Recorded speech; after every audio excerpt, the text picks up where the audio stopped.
Yes. So I got a few things that I want to improve with the Koji box. So the biggest thing that I found that I need for this is insulation. So because I built it completely out of cedar, and the idea was for like to regulate the humidity, and so that it was kind of like antibacterial, doesn't go any mold, which is wonderful and perfect. But I mean, things like even when these slats are all closed, like this top portion's all closed and whatever, it doesn't hold a lot of heat. Or it doesn't allow the heat. It doesn't really hold a lot of heat. So I've had a problem insulating it. Anyway, so what I decided to do is insulate it with something. So I found this stuff, which is like a big old sheet of a waterproof, like reflective material. I think it was sold as like a camping mat or something. What does it say? Blah, blah, blah, nature something. Yeah. So like some sort of like, I don't know, go out camping and protect yourself from freezing to death or something like that. I don't know. So that's what it was sold at. So what my idea was, is if I could take this and then somehow get it over this thing, and I thought I might need to get two as well, but I haven't actually tested to see how big this is yet. Oh, I need to bump this out a little. There we go. Okay, there we go. And to see which would be the best way to deal with this. Because like my inspiration for this was thinking about like, you know, rack and rolls. So you take like a rack and roll in a kitchen, like you can buy zip covers for them, like insulated zip covers. And that I foresaw was like, well, how do you make this fold over all nice, right? Because it kind of looks like trying to put like you're gonna have to fold it in some shapes. So what I thought of doing was like cutting a slit, basically, and then putting a roll of Velcro tape. So like 1, 2 here, so that I can basically clip it in. And I think that would work. I mean, it's not going to be perfect, but I mean, after I trim it, I could probably get it somewhat snug-ish. Yeah, it's not going to be perfect, but I mean, the insulating value is going to be a lot more than it was. Really, they're, I think, 10 by 20.75, and that's the size of like your standard like seedling, you know, there's like black boxes that you put seedling insides of. So the idea is that you put these down, you put your seedling thing on top of it, and then it keeps them warm, because otherwise they won't start to germinate, right? But what I'm going to do with these is I'm going to take this, and I think this is going to square up nicely inside, and I'm going to put one, not on this side, but I'm going to put 1, 2, and then maybe 3 here. So I got 3 of these guys, and I'm going to affix them inside. I'm going to do the 2 walls, and then maybe the back wall, because I won't be, or maybe the top, I don't know. Because this I'll be opening and closing quite often, so I don't want anything there that I kind of have to deal with. So the next thing I have to figure out is how I'm going to affix this onto the wood itself. Like, do I use some sort of, I don't know. I don't know. I guess I could try to use this Velcro tape again too, but this is going to be taking quite a lot of humidity. So like I don't want to use really anything with glue. I also don't want to put any screws in this way, so I don't know what I'm going to do, but I got to figure out how to do that, and then run all of these cables, and I'm going to try at least, I don't know if this is going to work, but run them all to a splitter, and then run a single, run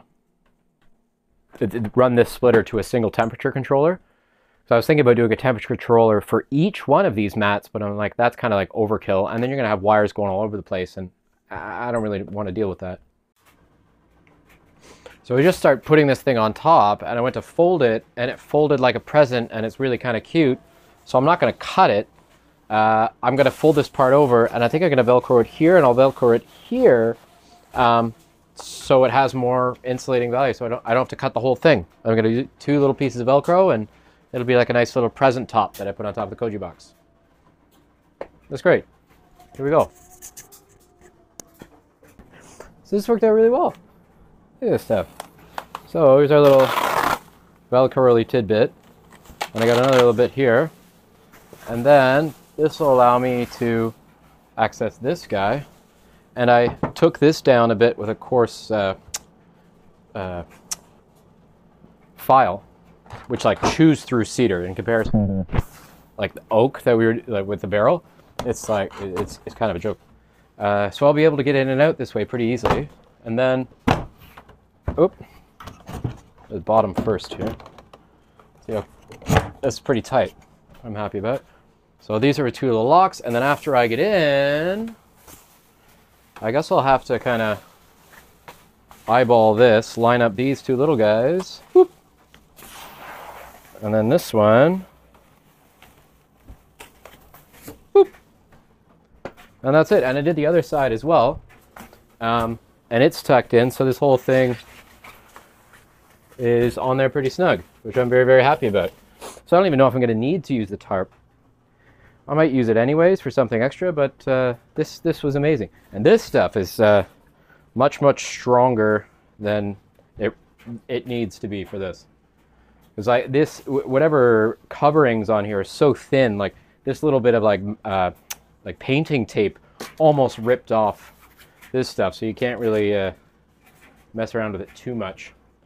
But the nice part about using this is that after I use it, I could probably unfold it if I'm not going to use it for a while, and then put it back in this little bag thing, so it's kind of out of the way, so I don't have this big piece of whatever hanging around. So that's great. Onto the tarp. So this tarp is entirely overkill. It's huge. It's massive. I don't think I'm really going to need it to do to do the fermenting process. Maybe I'll try it. I don't know, but I can use one of these little like 20-cent carabiners here, and it kind of turns into a little lock, so little hands can't get in there for whatever reason if they want to. So that's what I'm going to do. I'll use it for that, so at least it's kind of like closed up when it's not in use. And I was able to get the. This is so cool. I'm very proud of myself. So make sure I was able to get the little heating pads in. Boop. So I've got 1, 2, 3. I was gonna put this one on the bottom, or I was gonna put it completely against the wall. I kind of feel like that's okay. Anyway, I ran them all through the bottom of this little gap here, and then I cabled them up and I put them on this guy. So these both are attached, and I attached it with more of that tape. This Velcro tape, which if ever you buy, keep it in separate bags. I didn't, and then I had to un-Velcro 2 whole rolls of tape. And that was really awful. So we'll see if that holds. I don't know. It might not, depending on how warm they get, but I don't know. I'll find out. So I think that's all I'm going to do today. But my other mission is to find my humidifier. So I got to go up in the garage and take down my pressure cooker and open that up and see if I have kind of that last piece of the puzzle. Once I have the humidifier, I can put on my temperature controller and my humidity controller, cable that all up, and once that's cabled, the box is ready to go. The box is ready to go. It's really exciting. It's been a very difficult couple years since I had to disassemble this and like sell everything and move here, and family, taking care of family and sickness and death and stuff. So this is really wonderful. I'm really happy for it. Okay, so it's not going to be long. And then I get to share all my adventures in the land of Koji and in the land of miso. And that's what I'm going to do.